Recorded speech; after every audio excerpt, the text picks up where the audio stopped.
지금 잠시 본 킹 오브 킹스라는 애니메이션 영화는 우리나라의 장성호 감독이 무려 10년간 걸쳐서 만든 순수 한국 영화입니다. 이 영화가 먼저 북미 지역에 개봉되어서 지금 박스오피스 1위를 달리고 있는 그런 영화입니다. 여기서 킹 오브 킹스는 누구를 말할까요? 킹 오브 킹스. 그렇죠? 왕 중의 왕이신 예수 그리스도를 말합니다. 예수님이 진정 왕 중의 왕이시다 하는 메시지가 담겨있는 만화 영화입니다. 그동안 수많은 예수님의 일대기를 그린 영화가 방영이 되었습니다. 하지만 이토록 큰 흥행을 일으킨 적은 없었습니다. 왜냐하면 지금까지는 예수 믿는 자들만이 감격해서 보는 기독교 영화였기 때문에, 예수 믿는 자들의 영화였기 때문에.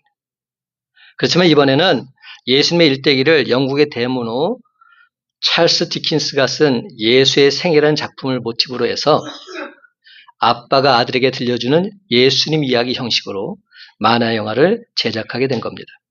그래서 지금 북미에서는 어린 아이에서부터 할아버지, 할머니에 이르기까지 예수 믿는 자들뿐만 아니라 예수를 믿지 않는 자들까지도 수많은 사람들이 이 영화를 보고서는 크나큰 기쁨과 감격에 빠지고 있는 겁니다. 지금까지 우리나라는 K-팝, K-드라마, K-영화 등 이미 세계적인 열풍을 일으켰습니다. 하지만 이 애니메이션 부분에 있어서만큼은 거리가 많이 있었는데 지금 영화의 본상지인 할리우드를 강타하고 있는 것이죠. 우리가 항상 애니메이션 하면 디즈니 영화밖에 모르잖아요. 근데 우리나라 영화가 지금 세계를 방방곡곡에 퍼져가고 있는 겁니다. 그래서 이 영화가 수입이 엄청나게 들어오고 있는데 이 영화의 수입이 얼마나 대단하냐 한번 달러로 되어 있으니까 제가 얼마인지 잘 모르겠어요. 그런데 이렇게 예를 들면 알아요. 아카데미상을 휩쓸었던 우리 기생충이라는 영화 있잖아요. 그 영화가 지금까지 벌어들인 수입보다 더 많이 벌어들였다는 겁니다. 지금 짧은 시간 안에. 엄청나게 많은 사람들이 이 영화를 보고 있는 겁니다. 그런데 그 모든 이면에는 장성호 감독의 하나님을 향한 간절한 기도가 있었던 것이죠. 장성호 감독에 대해서 제가 알아보기 위해서 그분의 감정이나 그분의 대담을 한 주간 내내 제가 여러 차례 듣게 되었습니다. 그리고 그분이 이 킹 오브 킹스라는 영화를 만들게 된 여러 가지 사건들, 계기들, 그리고 또 하나님의 인도하심을 듣게 되었는데 그는 이렇게 말하고 있더라고요. 이 모든 것은 하나님께서 하셨습니다. 10년 동안 이루 말할 수 없는 수많은 우여곡절이 있을 때마다 하나님께 간절히 기도하면 하나님께서는 내 의사와는 상관없이 하나님의 방법으로 하나님 당신의 때에 나를 인도해 주셨습니다. 애니메이션 특수 촬영을 이탈리아 한 외주 업체에 주문했다가 그만 돈과 시간만 다 낭비하고 허탈해하고 있을 때 하나님께서 자체 제작의 길을 열어주셔서 더 저렴하고도 고품질의 애니메이션을 제작하게 해주셨습니다. 또한 코로나로 인해서 전 세계 영화계가 올스톱되어 있을 때 할리우드 및 우리나라 유명 배우들이 이 영화 더빙에 참여함으로써 많은 사람들이 이 영화에 관심을 갖게 해주셨습니다. 이 모든 것은 하나님께서 하셨습니다. 오늘 함께 나눌 말씀의 제목은 기도만이 살 길입니다. 한번 따라해 볼까요? 기도만이 살 길입니다. 예수 믿는 우리는 이미 하나님이 어떤 분이신지 너무나도 잘 알고 있습니다. 우리가 믿는 하나님은 전능하신 하나님이십니다. 천지를 창조하신 하나님이십니다. 인간의 생사화복을 홀로 주관하시는 하나님이십니다. 세상 모든 역사를 다스리시는 하나님이십니다. 그러나 이렇게 하나님을 아는 것만 가지고는 아니 됩니다. 우리는 바로 그 하나님을 온전히 믿고 그분을 힘있게 의지해야 합니다. 그리야 할 때 하나님의 능력의 역사가 우리 삶 속에서 나타나게 되어 있습니다.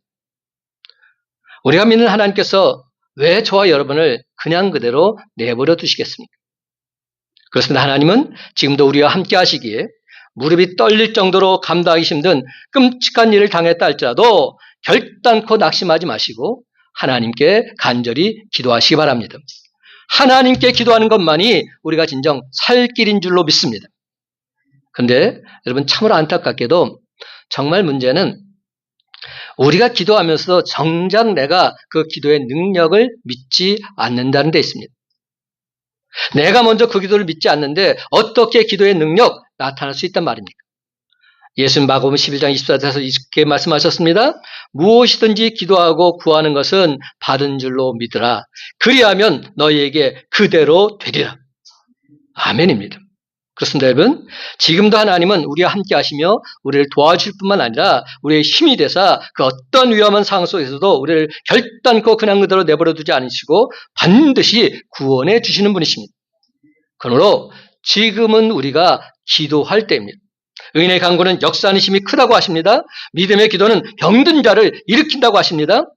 사랑하는 성도 여러분, 지금이야말로 상하고 찢긴 우리의 이웃을 돌아보고 마음을 모아서 그 누군가를 위해서 함께 중보기도해야 할 때인 줄 믿으시기 바랍니다.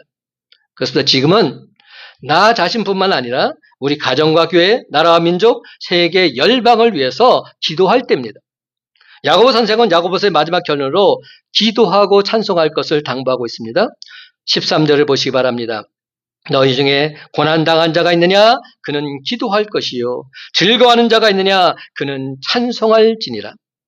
그런데 여러분, 우리가 인생을 살면서 깊이 깨닫는 것들 가운데 하나가 있습니다. 그것은 바로 인생은 고난의 연속이라는 겁니다. 성경에 등장하는 인물들의 삶을 보면 모두가 다 고난을 겪고 있습니다. 그래서 사도 바울은 로마서 8장 18절에서 이렇게 말합니다. 생각하건대 현재의 고난은 장차 우리에게 나타날 영광과 비교할 수 없도다. 초대교회 당시 예수 믿는 그리스도인들이 엄청난 고난을 겪고 있었다는 사실을 말해주고 있는 겁니다. 심지어 베드로는 이렇게까지 말합니다. 베드로전서 2장 20절과 21절 말씀, 선을 행함으로 고난을 받고 참으면 이는 하나님 앞에 아름다우니라. 이를 위하여 너희가 부르심을 받았으니 그리스도도 너희를 위하여 고난을 받으사 너희에게 본을 끼쳐 그 자취를 따라오게 하려 하셨느니라. 초대교회 그리스도인들은 예수님처럼 고난을 받기 위해서 부르심을 받았다고 이렇게까지 말씀하고 있는 겁니다. 그런 그리스도인들에게 하나님께서는 야고보 선생을 통해서 뭐라고 말씀하십니까? 너희 중에 고난당한 자가 있느냐? 그는 기도할 것이요. 하나님께서는 고난당하고 있는 사람들에게 기도하라고 처방을 내리신 것입니다. 그렇다면 도대체 기도가 왜 처방이 되는 것일까요? 그것은 기도가 고난을 이길 힘을 얻게 해주기 때문입니다. 하나님께서 고난당하는 사람들에게 기도하라고 하신 가장 큰 이유는 기도할 때 고난을 이길 힘을 얻을 수 있기 때문에. 시편 22편 다윗의 기도십니다. 1절을 보면 이렇게 시작하고 있습니다. 내 하나님이여 내 하나님이여 어찌 나를 버리셨나이까? 어찌 나를 멀리하여 돕지 아니하시오며 내 신음소리를 듣지 아니하시나이까? 여러분, 다윗이 지금 견디기 힘든 고난 가운데 있음을 알 수 있습니다. 그래서 하나님께 원망과 불평을 토로하고 있는 겁니다. 그러면서도 그는 기도하고 있고 계속 그 기도를 이어가고 있습니다. 그런데 22절을 보면 그 기도 내용이 이렇게 바뀌고 있습니다. 내가 주의 이름을 형제에게 선포하고 회중 가운데서 주를 찬송하리이다. 그리고 24절을 보면 이렇게 노래하고 있습니다. 그는 곤고한 자의 곤고를 멸시하거나 싫어하지 아니하시며 그의 얼굴을 그에게서 숨기지 아니하시고 그가 울부짖을 때에 들으셨도다. 하나님께서 다윗으로 하여금 고난을 이길 수 있게 해 주셨다는 겁니다. 고난 가운데서도 찬양할 수 있게 해 주셨다는 것입니다. 그러면 여러분, 이길 수 있는 고난은 더 이상 고난이 아닙니다. 그 고난은 우리에게 보약이 되는 것이죠. 킹 오브 킹스의 장성호 감독이 여러 가지 간증을 하다가 한마디로 고난을 이렇게 정의를 내리더라고요. 고난은 축복입니다. 이렇게 정의를 내립니다. 고난은 제게 있어 축복이었습니다. 이처럼 기도는 고난 중에 있는 사람을 변화시킵니다. 고난 때문에 쩔쩔매던 사람을 고난 때문에 찬양하게 만듭니다. 고난 때문에 원망 불평하던 사람을 고난 때문에 감사하게 만듭니다. 그래서 우리는 고난당하면 기도해야 하는 것입니다. 기도할 때에도 고난을 피하게 해달라 이렇게 기도하지 말고 고난을 이길 수 있게 해달라 기도해야 합니다. 사랑하는 성도 여러분, 참된 믿음은 고난의 때에 오히려 기도하게 하며 즐거울 때 기쁜 마음으로 주를 찬송하게 합니다. 대개 고난이 오면 원망하거나 저주하기 쉽습니다. 낙심하고 좌절하고 자포자기하기 쉽습니다. 그래서 여러 가지 고난을 만나면 분노하고 하나님을 원망하기까지 합니다.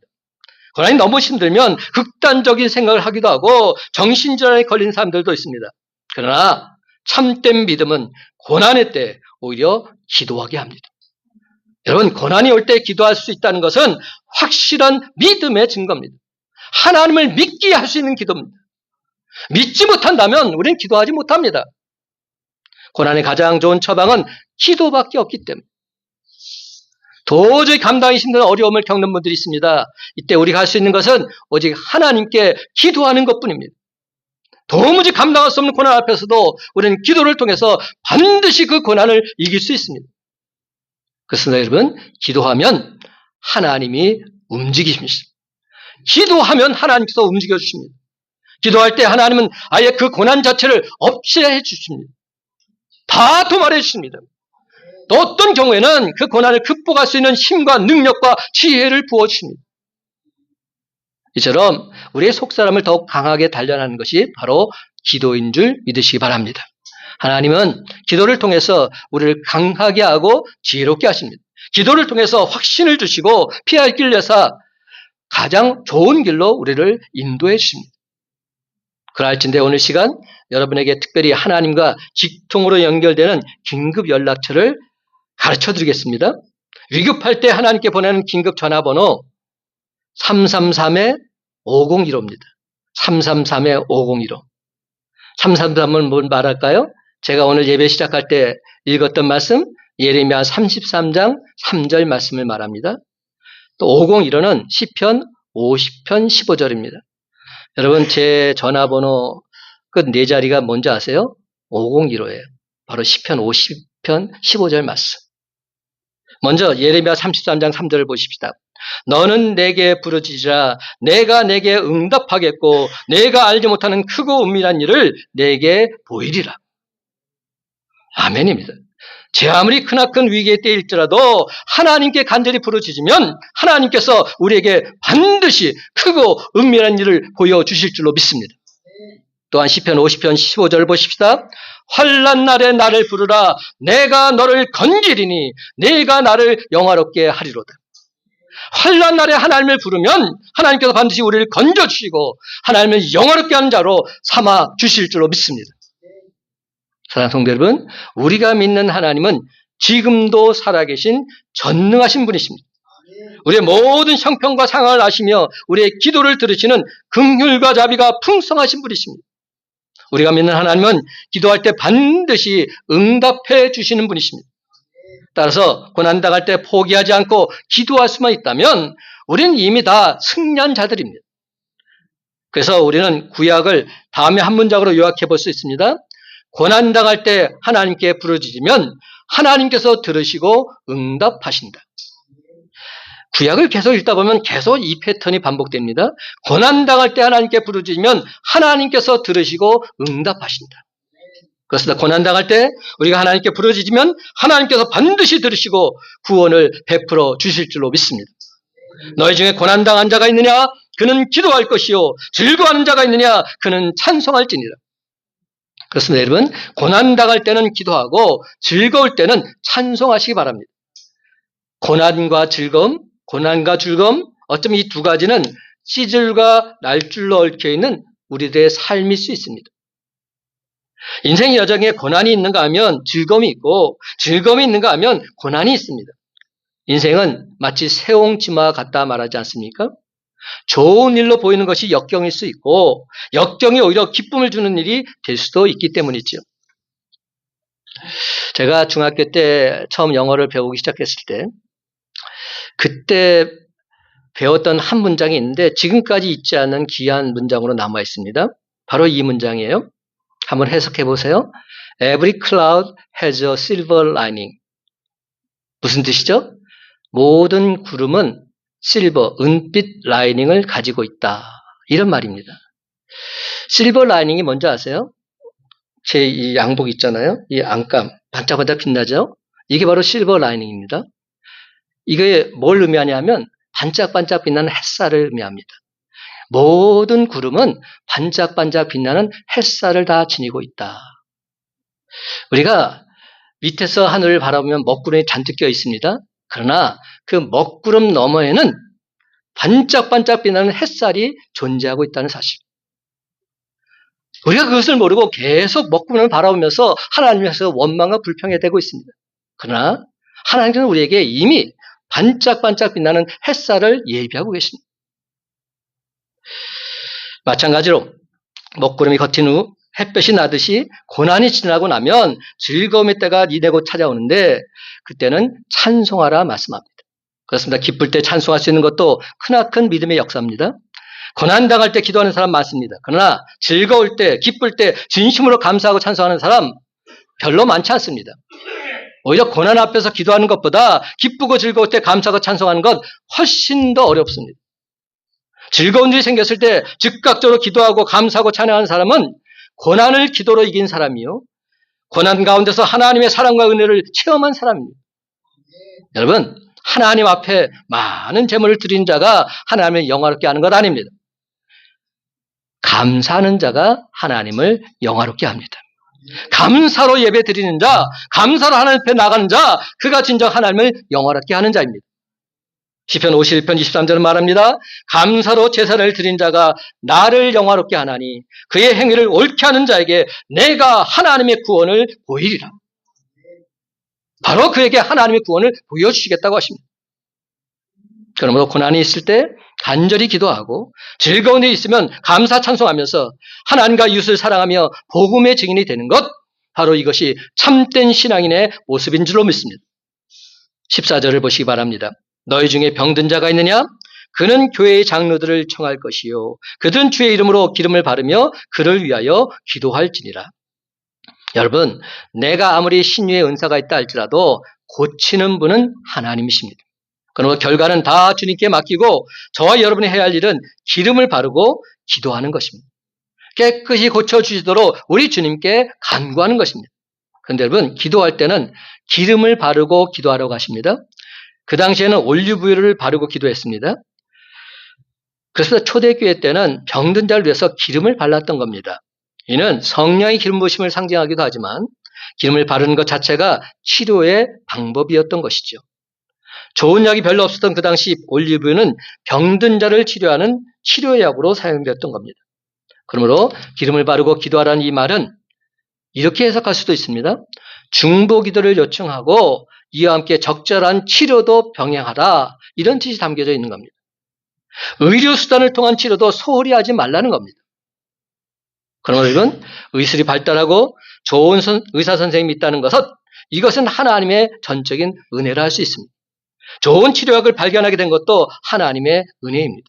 하나님의 은사는 다양하게 나타나기 때문입니다. 기도뿐만 아니라 의사 선생님을 통해서도 병을 고치시는 하나님이십니다. 병원에 갈지라도 치료하시는 분은 하나님이십니다. 병원조차 안 가는 것은 건강한 믿음 아닙니다.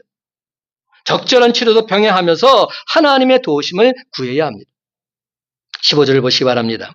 믿음의 기도는 병든 자를 구원하리니 주께서 그를 일으키시리라.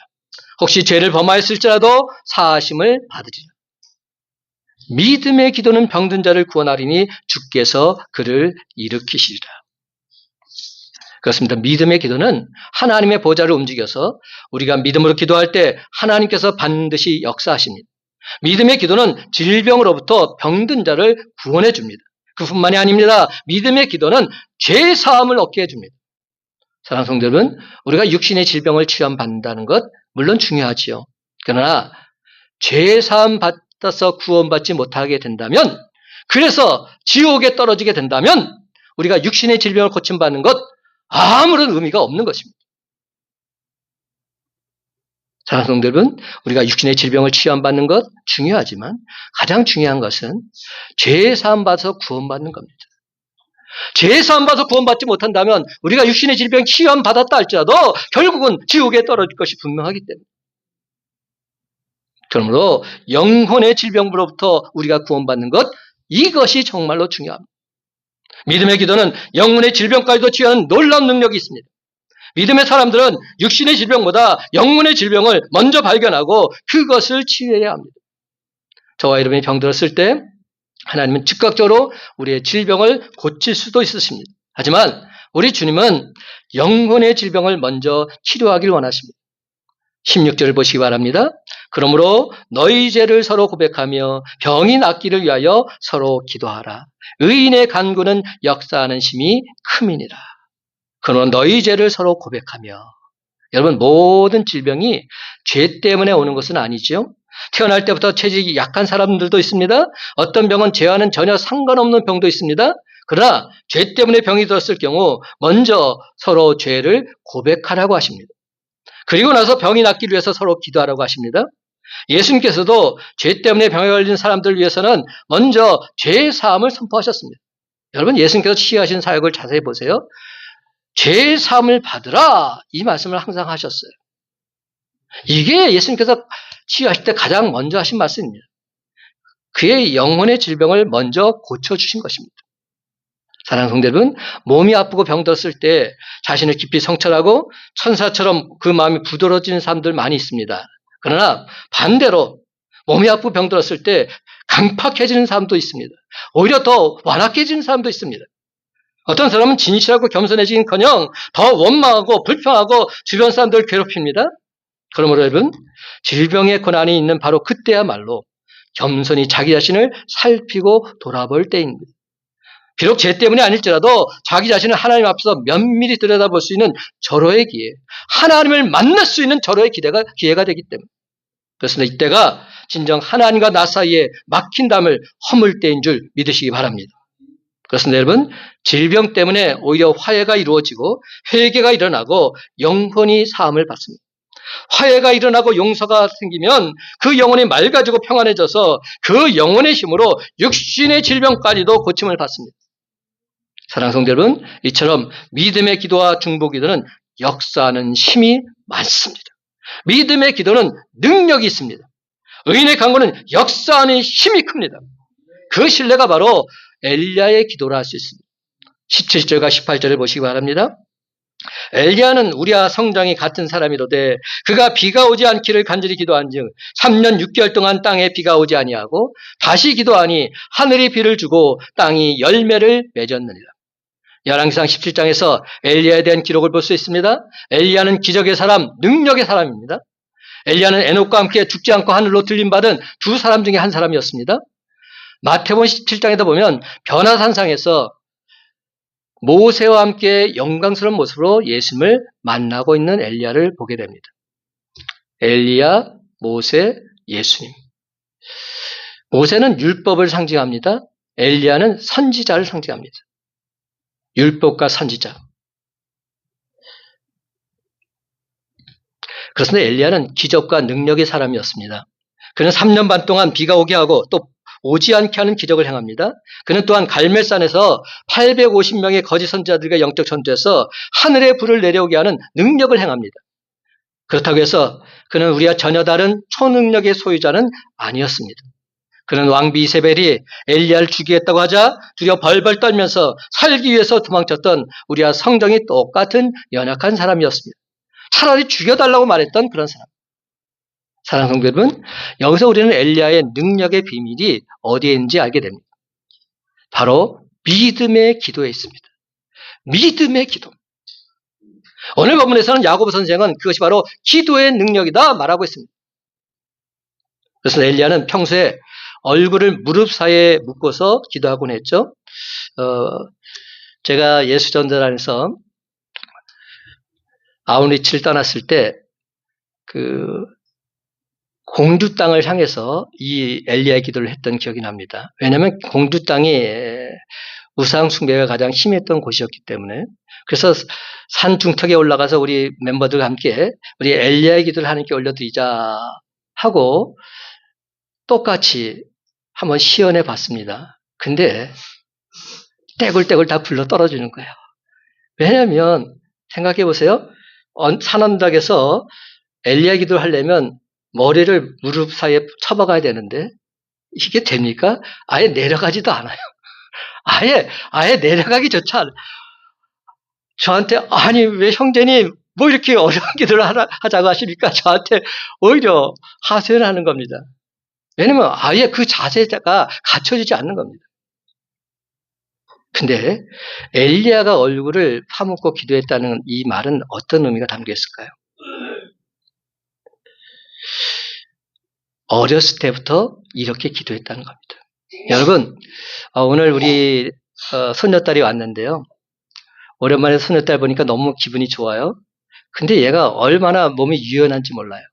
그냥 전혀 문제가 없어요. 아이들은 여러분 숙이라 그러면 팍팍 숙입니다. 전혀 문제가 되지 않아요. 근데 우리는 잘 안 됩니다. 이미 다 굳어서 뻣뻣해져 있어요.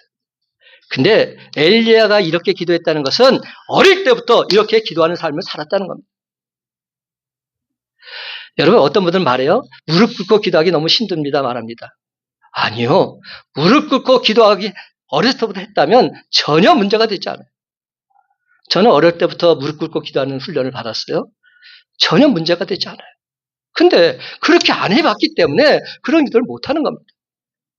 엘리야는 어렸을 때부터 평소에 머리를 파묻고 기도했던 그러한 기도의 사람이었어요. 엘리야가 무릎사에 머리를 묶고 기도했다는 것을 볼 때 그는 어릴 때부터 기도했던 기도의 사람이었다는 것을 분명히 알게 됩니다. 엘리야는 지중해 먹구름 한 조각이 떠오를 때까지 쉬지 않고 7번이나 간구했습니다. 여기서 7번이라는 7이라는 숫자 제가 여러 번 말씀드렸죠. 완전수다. 이것은 7번 기도했다는 말이 아닙니다. 응답받을 때까지 기도했다는 겁니다. 응답받을 때까지. 엘리야는 하나님의 행하심을 믿고서 응답이 올 때까지 줄기차게 기도했던 기도의 사람이었어요. 그렇습니다. 엘리야의 능력의 비밀은 바로 믿음의 기도에 있었던 것입니다. 그렇습니다, 여러분. 엘리야의 하나님이 나의 하나님이 되사 지금도 살아서 내 안과 밖에서 역사해 주십니다. 우리가 예수 그리스도의 이름으로 기도할 때 놀랍게도 응답해 주시고 구원의 능력을 베풀어 주는 그런 하나님이십니다. 야고보 선생은 마지막 19절과 20절에서 연약한 사람들을 위해서 기도할 것을 당부하고 있습니다. 19절과 20절을 보시기 바랍니다. 내 형제들아 너희 중에 미혹되어 진리를 떠난 자를 누가 돌아서게 하면 너희가 알 것은 죄인을 미혹한 길에서 돌아서게 하는 자가 그의 영혼을 사망에서 구원할 것이며 허다한 죄를 덮을 것입니다. 여러분 우리는 자신을 위해서는 열심히 기도합니다. 그러나 정말 기도가 필요한 분을 위해서는 무관심하고 냉담하기 쉽습니다. 하나님께서는 미혹당한 사람들, 연약한 사람들, 시험당한 사람들, 진리를 따르는 사람들, 함께 신앙생활하다가 지금은 교회를 등지고 방하는 사람들, 탕자처럼 세상 속에서 헤매고 있는 잃어버린 영혼들을 위해서 기도하고 돌보고 그들을 위해서 간구하라고 말씀하십니다. 그렇습니다. 참되고 성숙한 믿음은 자기 자신을 돌아볼 뿐더러 가장 작고 연약한 자들을 돌아보는 것입니다. 사랑하는 여러분, 우리가 육체적으로 병든 자를 긍휼히 여기기는 쉽습니다. 그러나 육체적으로 병든 자보다 더 긍휼히 여겨야 될 사람들이 있습니다. 바로 영적으로 병들고 타락한 사람들입니다. 우리는 육신적으로 병든 자들을 위해서는 기도하고 긍휼히 여기지만 영적으로 병들고 타락한 자들에 대해서는 쉽게 정죄하고 비판하고 용서하지 않습니다. 그러므로 정말 사랑하고 긍휼히 여기며 실질적인 도움을 줘야 될 사람들은 진리를 떠난 사람들, 연약한 사람들, 세상에서 유리방황하고 있는 영혼들입니다. 요즘 교회에 실망하고 떠나는 젊은이들이 참 많습니다. 이 교회에서 저 교회로 옮기는 것이 아니라 아예 교회로부터 발걸음을 끊고 있기에 참으로 심각한 문제를 알 수 있습니다. 우리 이제 이들을 기억하고 기도해야 합니다. 지금이야말로 잃어버린 자들의 영혼 구원을 위해서 함께 중보 기도해야 할 때인 줄 믿으시기 바랍니다. 고난당한 자가 있느냐? 기도하라. 즐거워하는 자가 있느냐? 찬송하라. 병든 자가 있느냐? 병이 낫기를 위하여 서로 기도하라. 사랑하는 성도 여러분, 여러분 중에 혹여 고난당하고 계신 분이 있으십니까? 기도하십시오. 하나님께서 여러분의 기도를 들으시고 응답하사 영적 싸움에서 넉넉히 이길 힘과 능력을 주심으로 반드시 승리하게 될 줄로 믿습니다. 마가복음 9장 29절 말합니다. 기도 외에 다른 것으로는 이런 종류가 나갈 수 없느니라. 그렇습니다. 여러분, 기도 외에 다른 것으로는 이런 종류가 나갈 수 없습니다. 의인의 간구는 역사하는 힘이 있습니다. 믿는 자에게는 능치 못함이 없습니다. 그렇습니다. 기도만이 우리가 진정 살 길입니다. 여러분, 우리 모두 기도가 좋은 줄은 다 알고 있지요. 그러면서 왜 우리는 기도하지 못할까요? 왜 그럴까요? 도대체 왜 기도하지 않을까요? 기도하면 항상 등장하는 분이 계시죠? 5만 번의 기도응답을 받은 조지 밀러. 이분은 이런 말을 했습니다. 기도를 시작하는 것은 참으로 중요하다. 하나님 앞에 바르게 기도하는 것도 중요하다. 그러나 가장 중요한 것은 기도를 쉬지 않고 계속하는 것이다. 가장 중요한 것은 기도를 쉬지 않고 계속하는 것이다. 성경은 분명히 말하죠. 항상 기뻐하라, 쉬지 말고 기도하라, 범사에 감사하라. 이것이 너를 향한 하나님의 뜻이다 말씀합니다. 쉬지 말고 기도하는 것, 이것이 하나님의 뜻입니다. 그래서 기도만이 살 길입니다. 오직 기도밖에 없습니다. 그러면 이제 인간적인 수단 방법 그만 내려놓으시기 바랍니다. 그런 일 다 뒤로 미루시고 엘리야처럼 주님을 향해서 우선 먼저 기도의 무릎을 꿇으시기 바랍니다. 이제 말씀했습니다. 사랑하는 성도 여러분, 지금이야말로 세상 만물을 주관하시고 다스리신 하나님을 향해서 오직 믿음으로 나 자신뿐만 아니라 이웃을 돌아보고 마음을 모아서 함께 기도해야 할 줄로 믿습니다. 그렇습니다, 여러분. 믿음의 기도를 날마다 하나님께 올려드림으로 엘리야에게 임했던 하나님의 기적을 무시로 목도하면서 모든 영광, 모든 찬송, 모든 경배를 하나님께 올려드리는 저와 여러분의 복된 삶이 다 되시기를 예수님의 이름으로 간절히 축원합니다. 기도합시다. 가장 중요한 것은 기도를 쉬지 않고 계속하는 것인 줄로 믿습니다. 기도만이 살 길입니다. 오직 기도밖에 없습니다. 오 주여, 내가 주님을 향해서 기도의 무릎을 꿇는 자 되게 해 주시옵소서.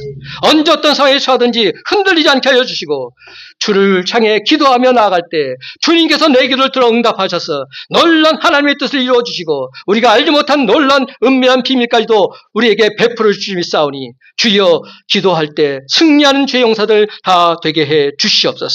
모든 것 주님께 올려드립니다. 주여, 기도합니다. 들어 응답하사 주의 영광 나타내 주시옵소서. 우리의 기도를 들어 응답하사 주의 뜻을 이루기 원하시는 예수 그리스도의 이름으로 간절히 축복하며 기도드리옵나이다. 아멘.